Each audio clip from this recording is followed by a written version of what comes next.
Welcome to PopTake, your hot take on music, pop culture, and life. I'm Hugo Philippe, I'm Michael Mello. and we are back again, and we've got so much to talk about. There's a lot of new drops. Demi Lovato, It's not that deep unless you want want it it to to be, be. and we want it to be. One of We, the best concerts I've ever been to, quite frankly. mm-hmm. We also have a new album from Meghan Trainor, Yep. Toy With Me, which was, I can't wait to get into that. We'll also briefly touch on like Coachella, which was like Mm-hmm. super interesting for different Now reasons. that it's digested, I feel like we can talk about it. Yeah. Yeah. Because second weekend always adds so much to it. 100%. We're also going to touch on Jessie Ware Mm-hmm. Superbloom. We're going to unbox the vinyl We that finally we got our got. vinyl. Ralph has a new single. Ralph Our has a new Canadian pop single. girly. Yep. It's just a good day to be gay. It's always a good day to be gay. I feel like that's our thing Well- now. It's a good day to be gay. Well, I mean, it's actually it's not always a Depending good on day. where you live in the world, it's yeah. So far, Fridays is a good day to be gay with Gay all the from new pop music. culture, I think yeah. that's really what it comes down to. But let's get to it. Let's start with Coachella. Let's get out of the way because it's like Coachella. it's been a thing for the past little 2 weeks, but My biggest takeaway from Coachella this time was always go on weekend 2 because all the good stuff happened on weekend 2. 100%. I feel like weekend 1 is just like them working their kinks out. Like, I mean, like even some sets have sound issues still, all that kind of stuff. People add songs, add guests. I mean, I know your favorite. Yeah, Sabrina Carpenter adding Madonna was crazy, but I said that last week. You did, and actually, did we get that on camera? Like, did we say that? We did say. Oh, we said it on the podcast. We said on the pause. Okay, we should roll it back because like the fact that you called that was insane, and like you had so many reaches, and I was just like, sure, okay, Yeah, cool. No, like you did. I just want to say like you didn't believe me, and I it didn't. happened. And but the thing I was most glad because I think I thought she was gonna do Material Girl. You did. But then they did like a prayer, but then they had a song coming out together, which is crazy. I did not see that coming. I really did not. Like your Material, because you said Material Girl sounded like something, right? And you were like, yeah, I think it just fits Sabrina's like aesthetic and that showgirl stage and whatever. Even like a Virgin could have been fun. Yeah. But no, I'm still very happy. Vogue was great. But yeah, I think Sabrina Carpenter's Coachella set, in my opinion, was one of the best that weekend. I agree. Unlike a Coachella set that I very much disliked, Mr. Bieber. How do you feel about Justin Bieber's Coachella set? Sorry? How do you feel about Justin Bieber's Coachella set? I have two.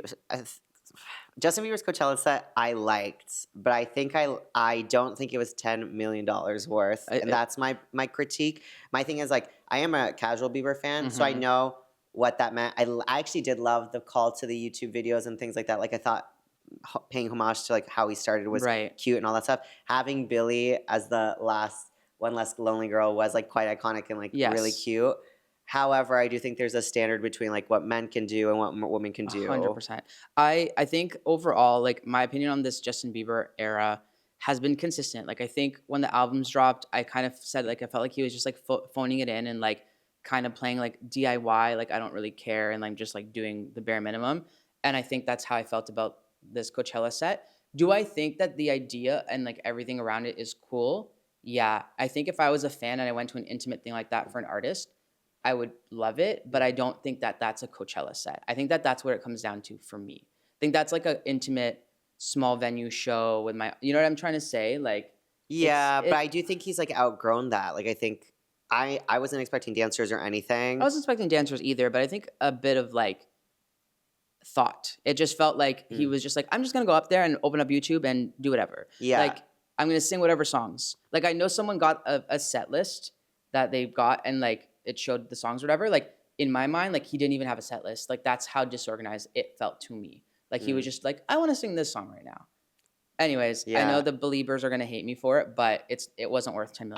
I see your take, and I do agree. I think my thing was like because I'm such a Sabrina fan, I am constantly rolling my eyes at people comparing Justin like Justin's performance was so much better than Sabrina's. Blah blah blah. That's where I'm like, absolutely not. Like we're not gonna discredit like didn't he even have a part where he like had to look at lyrics or something where he like has to stand up to like look at lyrics on YouTube? I don't know. I saw something about like that was like LMFAO, not him having to like look at the YouTube lyrics or something. Yeah, I don't know. I think that's my biggest takeaway is just seeing like the dichotomy. Even Rolling Stones rating his performance higher than Sabrina's. I think they gave like Sabrina an 8 and him a 10, and I'm like, absolutely not. That's just like, a believer that got a job at Rolling Stones. Yeah, I was like, I think I did like his Coachella set. I think for what he's been through and all that stuff, it was a nice piece of work. But let's not compare like A full production. apples to Yeah. a full course meal. Yeah. You know, and that's what Sabrina versus Justin was for me. Exactly. A concert that I went to this week, that you also went to this week, that I We absolutely actually went did together. love. We did go together. Thanks for remembering.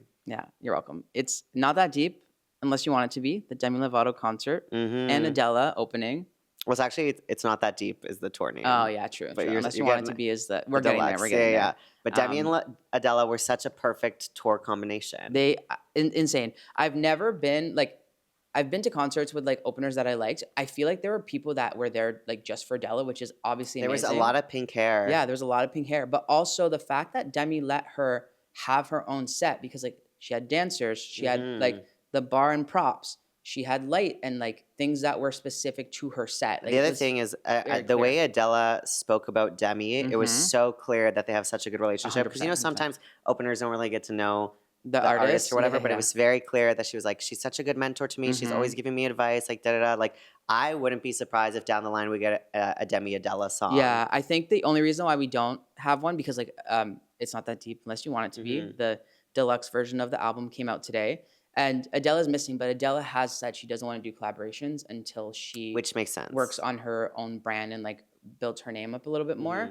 Because I think there was an interview and someone's like, "What's your dream collab?" And she's like, "I'm focusing on me," which like I kind of love that. Yeah. So I mean, all of it was solid. I would see it again. I also want to say, for Demi Lovato's "It's Not That Deep" tour, I wrote a list of 5 songs I wanted to be my surprise song, did. And one of them was "Catch Me." And what did we get? We got Catch Me. And I freaked the fuck out. And you manifested that. I gave my phone to Hugo and I was like, film this so that I could just like live it. I actually filmed you excited. I haven't sent it to you, but I actually have a clip of you like fangirling. You know what you also did? And I don't know if you know this, but you accidentally filmed like a clip of like her singing and it like also shows you recording it. I didn't. It was on purpose because my phone doesn't have that. You have a newer phone than me. Yeah. I don't have that. And I tried to take it off. Yeah, because there's like a good 5 seconds of it. And I remember like looking at it while the concert was happening, and then I was like, "Did he actually?" No, it was like one clip. I did another clip after. But that's why then I was like, "Let me just like record the next verse just in case." I did it. And then I watched it back and I was like, "No, he did get it." But I thought that was very funny because right away I didn't know if it was like a button or if it was the scroll at the bottom, and I was like, "Fuck, where is this feature?" But anyways, surprise song "Catch Me," one of my favorites. It's like it's such a deep cut. Well, not even. It's like a very popular song, but it's just like a song I've cried to so much. But the other songs I would have liked was Daddy Issues, which I know you also like. Games would have been a good one. Fix a Heart, which she did the next day, which was great. So she's using the right surprise songs. But actually, number 1, I think number 2 was Catch Me for me. But number 1 I would have loved to hear was Something That We're Not. Yeah, I would have loved Ruin the Friendship. I don't think that's going to happen. Oh, yeah, I would have loved anything from Tell Me You Love Me, I think I would have like stand. It's a great album. It's like do you have, are you familiar with all her albums or? Ish. What would be your top 3? I think Tell Me You Love Me would be number 1. I think most recently It's Not That Deep. And then maybe I feel like people will hate this, but I kind of liked the Dancing with the Devil. No, okay, yeah. Like, I think that was a solid album. I wasn't really like an early Disney kid, so all of that early stuff I think like kind of skips me a little bit. Fair, yeah. I was Lovatic from the start, like La La Land. Right. It was I think you can find like an old video of me dancing to that somewhere on the internet. I mean, Don't Forget would have been a great. Don't Forget, yeah. But I was gonna say, or Remember December. Yeah. Such a good one. But anyways, my top 3 would be Demi, like her self-titled album. I think it's such a solid. Is that Skyscraper? That's like I Really Don't Care. That's Neon Lights. That's Heart Attack. Okay, yeah, that was a solid album. Yeah, I think that was like her real like solid, like Heart Attack. I probably did listen to that fully. Yeah, it's a really solid album. At that time, she also like got asked by Disney to sing the Let It Go. Like you know how Disney always does. Yeah. So like she was in her bag then. Tell Me You Love Me, and then It's Not That Deep Unless You Want It to Be. Those are my 3. Tell Me You Love Me Love is great. Like I feel like it's underrated. But what would you say is your favorite song on the new Demi Deluxe? Ooh, Pretty Catatonic. Like I love like happy sad song. You all know this, like something that you can dance to, but like you're still in your feelings. It's great. I right away could recognize that Julia Michaels helped write it. Like she just has such a strong penmanship. That girl is everywhere. I actually think today she just Maisie Peters released a new song with Julia Michaels. Yeah, she's everywhere. Julia Michaels also I think is such a versatile writer because the other thing is she's written so many Fifth Harmony songs. She's written for everybody. Yeah. Like she is versatile because like you can recognize her penmanship, but like it's in so many different artists. Like Fletcher has so many amazing songs co-written with Julia Michaels. Gomez. So, like everybody. Yeah. Like she's the writer of our generation. I'm sorry. Like if you don't agree. it out. But argue with the wall. yeah, But my favorite on the Demi Deluxe, real quick, is Confetti. I yeah, Confetti's love good. Confetti. I think it's so fun. And I'm glad it stayed the way it is because she did touch Joshua Tree and Yeah. Fantasy and added Yes. Cobra and Rose Gray, which I absolutely love. Yeah, yeah. But I'm also just like used to listening to those from like the Deluxe before. Yeah, yeah. Or like the digital version or whatever. So I'm glad like Confetti was. It's chef kiss. Yeah. Yeah. Other stuff that came out this week. Meghan Trainor, Toy With Me. Unpopular opinion, I really like Meghan Trainor. I think she makes me, I know she knows her, I feel like she just makes her music for like the moms Mhm. and the Disney gays. And I think that there's nothing wrong with that. But I think Such a specific crowd. yeah, but I think like she just makes happy-go-lucky music. Like I don't see the problem with that. This album was like quite fun, but something I also saw on Twitter recently is that every Meghan Trainor album, which I think she's at her 7th now, It's a lot. starts with a T. What do you mean? Like Toy With Me. Oh, I think Timeless? Timeless, Taking It Back. Like they all start with T, and then I'm like, is that because Trainer? Trainer, or like is this like an accident? But like every one of her albums, I don't know. That's The a Love good... Train is another one. Like they've all started with T. Megan, tell us if this is on purpose. Because Yeah. I actually don't. I never clocked that. Me neither but- until I saw it on Twitter, and I was like, wait, why is that? Interesting. I was gonna post a video about it today. I still might because I'm like, I've posted Megan a couple times, and sometimes she's like reposted it. So I'm Mhm. like, maybe I'm just gonna ask You the should source like. directly. I'm confident. I'm manifesting. Manifesting seems to work. Yeah, I'm manifesting that Meghan Trainor will see this and let us know why the albums start with T's. yeah. But the album is actually great. I took I a like quick it. listen to it before. I like today. Shimmer. Shimmer's cute. Mhm. I didn't watch the video yet, but I saw there's like visuals. Or Yeah, stuff. Yeah. I think there's also I forget. I think it's called Man Tears or Boy Tears or something. Like let me. You love anything about making a man cry. Yeah, Men's Tears. Men's But Tears. also one I really like is Rich Man because I think I just relate to it. It's like just be your own rich man. But also there's a song called Delulu, and I'm like, yeah, but it's more just about like just be Delulu. Like things can come true if you just Oh, be 100%. Delulu, and I think that's like most of my Main character syndrome, man. Yeah, Do it. Yeah, I'm sad she's not going to come here on tour anymore because the album is it's actually fun, and I fun. think the aesthetic of what the album is. I know she's getting some controversy because like all that about the bass. She's like, I'm no stick figure Barbie doll, and like, this Right. whole album is like her being a Barbie doll. Right. So there's kind of like that, but I'm like, But I think let that's a girl definitely feel on herself. purpose. I think she's definitely playing into it now that she's Yeah, like, well, if you listen to a lot of the songs, it's about kind of being like toyed by a man, and she Right. said it was inspired by her friend's breakup. So I think it fits. I think people just like hate to see someone. people love to hate. People Yeah. love to hate people winning. Yeah, So, but I do love Meghan Trainor. I wish she was coming to Toronto because that also we talked about this before. But I had a list of people I was Mhm. manifesting to interview this year, and she was on the list. But at least now that if it didn't happen, it's not our fault. You know what I mean? It's not like we Yeah. didn't make the cut or like we didn't try, Like the tour's or just canceled, scheduling girl. didn't Yeah. work. So it is now completely on Megan that this didn't happen. So other great releases. I want to talk about Ralph real quick because Ralph is our like Canadian pop Pop girly. girly.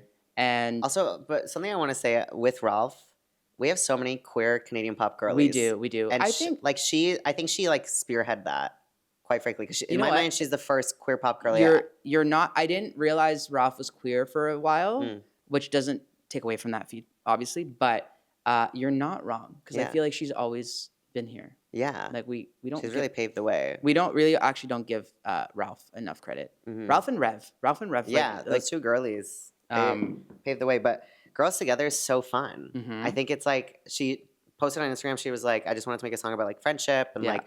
And it gives me like that summer vibe. I think it gets me excited for Pride and just like being out with my friends for the Mhm. summer. Mhm. I really do feel like she's just writes music that I think sometimes finds me at the right time. And Girls Together Yes. feels like that, where I'm like, I can tell I'm gonna be listening to this a lot. It's like summery. It feels like my friends. I can't wait to like go on little trips this summer. Mhm. I mean, there's oh my God, I'm brain farting right now. I keep saying that now after Jade said that in her interview. I cut it out, but she did remember something and she's like brain farting, and now I keep saying that. But there's a Ralph song that's like in Future. Is it Future Nostalgia?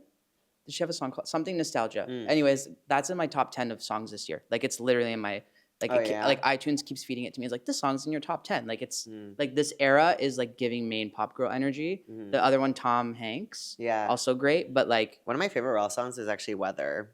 I love I that don't know if I song. know that one. It is so cute. It's just like I think the lyrics are like June, July, August, September. I don't remember the rest. Will we be together?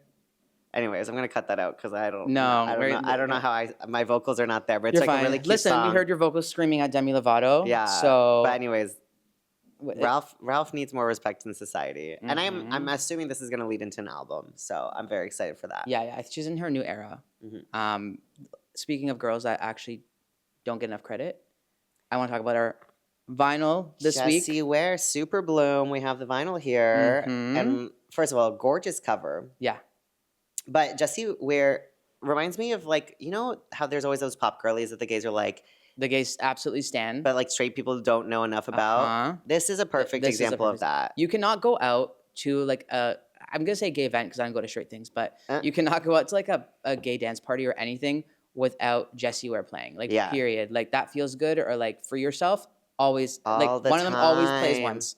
I also remember like, because I have some older gay friends and like, I remember when we first started the podcast, they were like, oh, well, you obviously know Jessie Ware. And I was like, oh, I don't. And my friend Carl like sent me paragraphs. And he's like, you can't talk about pop culture if you don't want to know her. And like talked about like how like she's a disco pop star basically. And it's cool because she's like a mom as well. Like she's a mom in her 40s who's a pop star. She also has this incredible podcast that she does with her mom. That's basically like she has like dinner guests and they eat together. I kind of love that. Yeah, it's like very cutesy. She just got like this like charm and charisma, and she's been such a like advocate for the LGBT community. But Superbloom is fantastic. Let's open this because this is like such a stunning cover. Here, I'll let you do the honors, sir. Let's see. Look at this bad boy. It is serving. Oh, that is serving. She's just so pretty. I love this like little showgirl era a little bit. But like it's like kind of her take on it. But yeah. Do you have a favorite on the album? Do I have a favorite on the album? Well, I awkwardly open it. There we go. Another pose we love to see. Yeah, Oof. Oh, okay. I haven't even looked at it. Let me actually look at the vinyl. I know you're starting to get into vinyls now, but I'm kind of like the vinyl boy. My favorite is Sauna. I think it's like such a good. Ooh, it's a pretty blue. It's you know what? It screams Superbloom. It does. Know what I mean? Yeah. Like the aesthetic for this era, I think has been really strong with Jessie. Also, sorry, Mr. Valentine, I really like. Okay, yeah. I feel like my thing with Jessie Ware is like she kind of started as a songwriter, like singer-songwriter vibe. Yeah. And like Say You Love Me is a beautiful track. Like I feel like she's also UK, so like it does have like I would compare that more to like Adele style music. Yeah, well, I was even gonna say what I find crazy about Jessie is like she's been nominated for 7 Brit Awards, and it's funny how like an artist can be kind of like huge in the UK. Yeah. It's kind of like Little Mix, where I'm like, Little Mix didn't really get the credit they deserve in North America, but in England they're crazy huge. Yeah. No, but like I feel like Say You Love Me is like one of those songs that was like you've heard it. Like you've heard it on like I've heard it in so many TV shows and so many movies. And like her first I feel like she's like really reinvented herself into this like disco era because her first 3 albums were like singer-songwriter, and then her last 3 albums have been like in this disco vibe. Yeah. So I'm kind of curious to see like where she goes next because I'm kind of seeing this like pattern of like every 3 albums that she kind of like reinvents herself. But also what was really cool is like specifically for the disco era, she opened for Harry Styles in Chicago. And now he's like in his full disco bag, and I'm like, Jessie Ware Impact. Inspo. Yeah. And I mean she was on Kylie's disco album, I think like the remix portion of it. And like I remember it was like one of the ones that stood out for me. But this girl needs more attention. Guys and girls and everything in between, and people of all gender expressions, like that Rihanna. Do you know what I'm talking about? When Rihanna was like, and people of all gender. No, I'm missing this. Okay, I'll show it to you after. But be sure, people of all people, people all across the world, listening to Jessie Ware. Yeah, I mean, Brett loves it. Brett loves her. Yeah, that's actually who's really kept me on like the Superbloom album because he's been posting about her like every other day, and I'm like, okay, I actually need to listen to it, and like it is amazing. So, our disco queen. Now, transitioning to movies, I know that you have a movie you want to talk about. I do. Like, you know what? It's so crazy because like last month, I feel like, or like even 2 weeks ago, I saw a movie like every other day, and then I haven't seen anything in like a week. But I actually want to talk about a movie that's coming out next year called Slay Day. And so Slay Day is like supposed to be the first interactive movie where like the audience can actually vote on who survives and who dies. Whoa. And like, so apparently like you can use your phone, which like, we'll see. Like, I don't, using your phone in the theater is always like a little bit iffy for stuff like this. But how do you feel about that? Because I kind of love that like group dynamic and like the audience kind of working together to like save these people. But I also feel like it could be a really chaotic experience if like someone dies and you're like, no, that was my girl. Like, you know what I mean? Like, Yeah. I don't know if the actual experience will turn out fun. I'm also just curious, like, is it with your phones? Will there be a clicker in the theater? I think, because, sometimes your phone Yeah. doesn't work in a theater because of the service. And I Mm-hmm. think I just need to see it played out. Yeah, I'm curious if they're gonna develop like some sort of like things where it's like, oh, you get your ticket and you get this like button and you can pick like A, B, C, D, and like things will pop up. Or if it's your phone, because your phone seems the most logical thing. Right. But then like you have your phone out. And I remember like last year when the new Meghan movie was coming out, they did like a test of like a guided experience where like you could sign up for this thing and like Meghan would like text you throughout the movie as like things were happening on the screen because she's like AI. And I remember people being like, it was so distracting because then I would just see phones go off. Yeah. Like being like, oh, text, text, text. You Yeah, know I what think mean? that's my one thing. I don't know. I don't actually know if I want to enjoy that because I think for me, for a movie, I just want to like not think. And I think I Interesting. just like the movie fed to me. Interesting. Because also, that's life. Like, I don't get to choose, like in another movie, I don't get to choose if the main character lives or dies. Like, the plot's already written. Yeah. So I think that's like the whole point of storytelling. It's like, you don't get to choose. You just have to sit and enjoy, like, that's the story. I get what you're saying. Did you grow up reading like those choose your own adventure books? Yeah. I love that shit. I would like read it Yeah. 5 or 6 times. Yeah, but I was always like, ugh, now I gotta go to page 75 and then go back to 60 and whatever. Like, I was just give it to me straight. I mean, I would get annoyed if you got something you hated, and that's why I feel like maybe this might not translate to movies as well. Right, Like yeah, if you're yeah. like you get an ending that no one lives, like that would suck. Mhm, If the mhm. audience is that bad at making decisions that like everybody dies, I and feel you're like I just prefer that for a video game. Yeah, yeah. I think like video there's- games, because like that's the point is like you're there to do it. But I think Right. because it's a movie, I'm there to like turn off and not think. That's my hot take. Okay, I think I'll have fun with this, depending on the theater. But like, I think it's going to be crowd specific. But I'm excited for this. I think this is Yeah. like a cool new way of like feeling more immersed in a film I think I would enjoy it if they give us remotes and it wasn't on your phone. on your phone. Okay, Because I just know other valid. people would then just like be on their phone. Valid. Yeah. Okay, I'm here for that. Something I do also want to talk about that I'm kind of enjoying. I mean, maybe we will both enjoy, but I don't know if you've heard, but Ticketmaster. So there's a new Ontario. Doug Ford passed a new law, which was I Let's think. not name him. Let's Yeah, just. I know. Like he our deserves the premier. shame that he gets. Well, yes. If we're gonna shame him, yes, because. Oh no! So Yeah. Doug Ford passed a new law, Bill 97, and in Bill 97 there was 4 topics that passed, and one of them was so now not just Ticketmaster, but it's illegal to resell tickets for profit. So basically, now reselling tickets, you have to resell tickets for the cost of the ticket plus tax plus the fees. So. I mean, a small, great win for concert goers because it comes at the cost of other things on that bill. Like they can now withhold information from the public, which is not something you want the government to ever do. But I'm going to look at the silver lining of this and try and enjoy the fact that concert tickets might get a bit more affordable for us. Yeah, which is good. Which is really great. Like, but I think we also one thing I just want to touch on because I'm Doug Ford's biggest oh, hater. 100%. The reason concert tickets got expensive Is in the because of first Doug place Ford. is because he removed the cap. 100%. So like it's just while I'm this happy, is distraction. it's a distraction. It's a distraction tactic. It's that whole like take away something so you can bring it back and get rewarded for it, right? So like we in 2017 had a law for reselling. I think it was like you could sell it up to 50% of the value, which like is still like what I can kind of get behind that. Yeah, because I'm like, okay, it's someone's job technically to be the scalper or whatever. But yeah, like I think I can understand that a little bit more. But like he removed the cap completely. Where like Slater tickets, she's gonna be here in October. I want to say, don't quote me. But they were $55 and now they're $700. Like that is absolutely insane. And I know Slater, like I love Slater, It Girl. I have seen her 4 times in Toronto alone, but I don't have $700 to pay. No. And like fuck that guy who's gonna make $650. If anyone's gonna make $650 extra, it's gonna be Slater. It's not gonna be some random fucking Joe who's on his computer like just trying to make money. Like, get a job. Mm-hmm. Stay away from her. Get a job. Mm-hmm. But I'm happy for this. It is a small little win for us, but a loss for all of Ontario. Mm-hmm. The fact he's still in power is just like, ugh. The fact that this passes insane. Like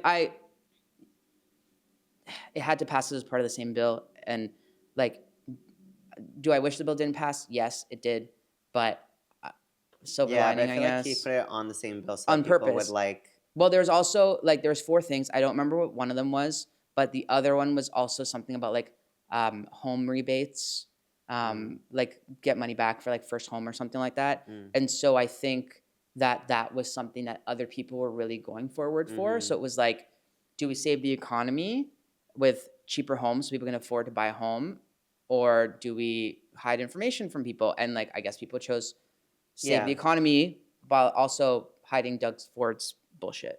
So I love that we like never really get political, but like we can agree that Doug Ford's like a that's like I said, if Doug Ford has 0 haters, it's because of we're both dead.